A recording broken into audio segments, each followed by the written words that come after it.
Hey folks, Dave Parrish here. Got another video for you. Today's topic. First of all, I'm going to talk about email formatting.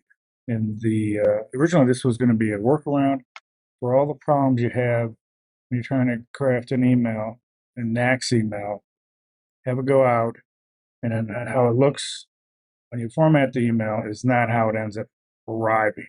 It's a pain because you got to set yourself up as the recipient to see how it arrives. And I have a little workaround for that. But then I realized, hey, you know what? Next Gen fixed all this. So that's what I'm going to get into now. I'm going to get out of this, get out of this. I'm just going to open an app that has an email. This is in Classic. I'm going to start with Classic. Now look at this. Just real basic. So this is a task management app. Task has been created. Here's the client date, comments, whatever. Looks like, hey, look at the format. It looks good. Now, before to check this, again, you had to create yourself as a recipient, and that sometimes can be a real pain. And then test it going out, seeing how it shows up in your own email, saying, hey, this format is right, and then try to tweak it and go back and forth until you get it right. Now, there's a way to just check it without doing all this. Just copy it. And then go to any text Word type document and paste it in there. Now, look at this. This may be subtle, but it's important when something's arriving to a client.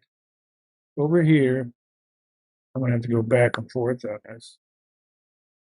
You got a little space here. Following has just been created. Here you got a big space. Here, all four are lined up equally, as it should be. Here, this is there's one on its own. There's two coupled together. Then there's this on its own. And you're like, what the hell?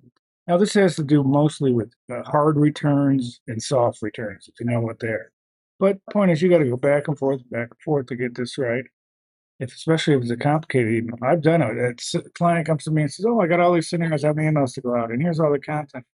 And I just say, oh, no, this is going to take forever. But watch this.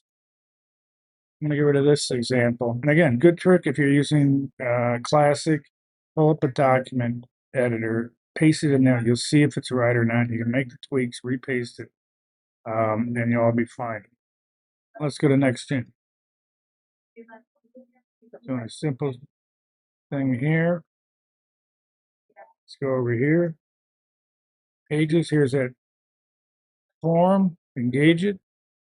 Go down to emails. You gotta do another step here, open that. Now, this has that old content in it. Let me clean this up. What I'm doing is managing to do a soft return. That's what we want there. And it's going to be thorough. Soft return.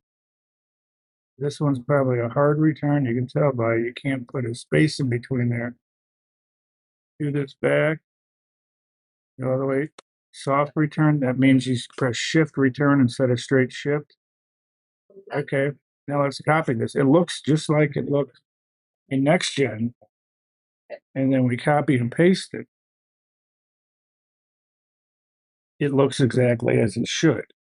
And I've tested this several different ways. And here's, as long as you know what's going on with hard returns and soft returns, it's going to be right. And the more important thing is, I wish this thing was bigger right here, but yeah, that would be real difficult. There was a lot of content here. I don't know how you can make this bigger. Maybe you can. But the important thing is how it looks where you're crafting it is how it's going to look when it goes out. And that's going to save you a lot of time. So that's what I got with this. And I'm happy the next gen behaves better with this functionality. Appreciate it.